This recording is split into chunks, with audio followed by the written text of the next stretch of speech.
জয় মহাদেবের জয়। নমস্কার সবাইকে আরেকবার আজকের এই বিশেষ ভিডিওতে আপনাদের সবাইকে স্বাগত। আজ আমরা আলোচনা করব এমন একটি বিষয় নিয়ে যা শুনলে হয়তো আপনার গায়ের লোম খাড়া হয়ে যাবে। যাদের নাম টি অক্ষর দিয়ে শুরু তাদের জন্য 2026 এবং 2027 সাল কি কোনো বড় বিপদের সংকেত দিচ্ছে? কেন বলা হচ্ছে কাছের মানুষই যখন বড় শত্রু? আপনারই আপন কেউ কি আপনার পেছনে ছুরি মারার প্রস্তুতি নিচ্ছে? আজ জ্যোতিষতাত্ত্বিক বিচার এবং গ্রহের অবস্থান বিশ্লেষণ করে আমি আপনাদের জানাবো আগামীর সেই কঠিন সত্য যা হয়তো আপনি কল্পনাও করতে পারছেন না। ভিডিওটি শেষ পর্যন্ত দেখুন, কারণ শেষে থাকছে এমন কিছু প্রতিকার যা আপনাকে এই মহাবিপদ থেকে রক্ষা করতে পারে। দেখুন, জ্যোতিষশাস্ত্র এবং সংখ্যাতত্ত্ব বা নিউমেরোলজি অনুযায়ী টি অক্ষরের অধিপতি গ্রহ হল রহস্যময় রাহু। এদের চারিত্রিক বৈশিষ্ট্য অনেকটা বৃশ্চিক বা তুলা রাশির সংমিশ্রণ। আপনারা যারা টি নামের মানুষ তারা মন থেকে খুব নরম হন। আপনারা অত্যন্ত পরিশ্রমী এবং ন্যায়পরায়ণ। কিন্তু আপনাদের সবথেকে বড় দুর্বলতা জানেন কি? তা হল আপনারা মানুষকে খুব সহজে এবং অন্ধের মতো বিশ্বাস করে ফেলেন। আর এই অন্ধবিশ্বাসী 2026 সালে আপনার জীবনে কাল হয়ে দাঁড়াতে পারে। আপনারা ভাবেন, আমি তো কারোর ক্ষতি করি না, তাহলে আমার কেন ক্ষতি হবে? এই ধারণাটাই কিন্তু ভুল। এবার আসি মূল জ্যোতিষতাত্ত্বিক বিশ্লেষণে। 2026 সালে মহাকাশে গ্রহদের এক অদ্ভুত খেলা শুরু হবে। শনির দাপট। 2025-এর মাঝামাঝি থেকে শনি মীন রাশি ছেড়ে মেষ রাশিতে প্রবেশ করবে। এর ফলে টি নামের ব্যক্তিদের জীবনে গুপ্ত শত্রু মাথাচাড়া দিয়ে উঠবে। শনি এখানে আপনাকে শেখাবে কার উপর ভরসা করবেন আর কার উপর নয়। রাহুর বিভ্রান্তি। 2026 সালে রাহু থাকবে কুম্ভ বা মীন রাশিতে।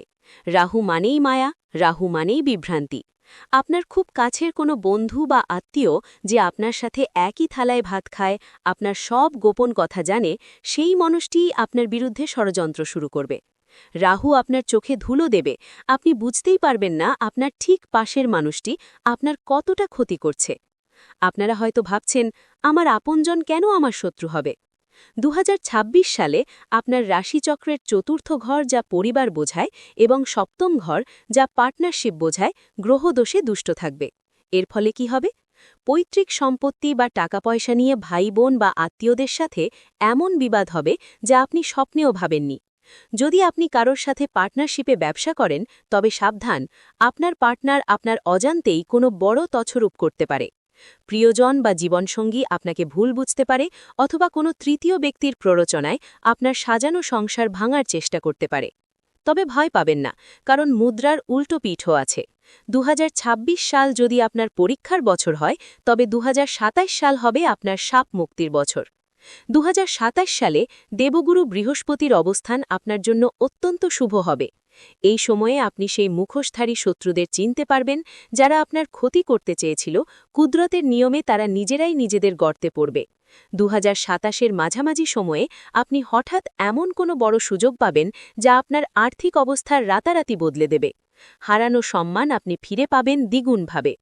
সংক্ষেপে বলি, 2026 সালে আর্থিক লেনদেন থেকে দূরে থাকুন। কাউকে টাকা ধার দেবেন না, কারণ সেই টাকা আর ফিরে পাওয়ার আশা নেই বললেই চলে। অফিসের কোনো সহকর্মীর সাথে ব্যক্তিগত কথা শেয়ার করবেন না। কিন্তু 2027 সাল আপনার জন্য সুবর্ণ সময়। বিশেষ করে যারা টেকনিক্যাল কাজ, লেখালেখি বা সৃজনশীল কাজের সাথে যুক্ত, তাদের উন্নতির দরজা খুলে যাবে। নতুন চাকরি বা ব্যবসার যোগ অত্যন্ত প্রবল। এই কঠিন সময় থেকে বাঁচতে আপনাদের কি করতে হবে? মনোযোগ দিয়ে শুনুন। গোপনীয়তা রক্ষা। আজ থেকে শপথ নিন, আপনার পরবর্তী পরিকল্পনা বা মনের কথা কাছের মানুষকেও বলবেন না। হনুমান চালিসা। শনি ও রাহুর কুপ্রভাব কাটাতে প্রতি মঙ্গলবার ও শনিবার হনুমান চালিসা পাঠ করুন। এতে অশুভ শক্তি আপনার থেকে দূরে থাকবে। দান ধ্যান। শনিবারে কালো তিল বা কোনো অভাবী মানুষকে কালো কম্বল দান করুন। সতর্কতা। 2026 সালে কোনো আইনি দলিলে সই করার আগে অন্তত 10 বার পড়ুন। মনে রাখবেন, সাবধানের মার নেই। সুতরাং টি নামের বন্ধুরা, 2026 সালটি আপনাদের জন্য একটু কঠিন হলেও এটি আপনাকে জীবনের সবথেকে বড় শিক্ষা দেবে। মানুষের আসল রূপ চিনে নিতে এই সময়টি প্রয়োজন। 2027 সালে আপনার জয় নিশ্চিত, শুধু ধৈর্য হারাবেন না। ভিডিওটি ভালো লাগলে লাইক করুন এবং কমেন্টে লিখুন জয় মহাদেব। আপনারাও কি জানতে চান আপনার বাড়ির কোন দিকে শনির কুদৃষ্টি রয়েছে যা আপনার উন্নতি আটকে দিচ্ছে? তাহলে আর দেরি না করে স্ক্রিনে আসা এই ভিডিওটি এখনই দেখুন, যেখানে আমি বলেছি বাড়ির একটি ভুল দিক কিভাবে আপনার ভাগ্য ধ্বংস করতে পারে। দেখা হচ্ছে পরবর্তী ভিডিওতে। সবাই ভালো থাকবেন, সাবধানে থাকবেন। জয় মহাদেব।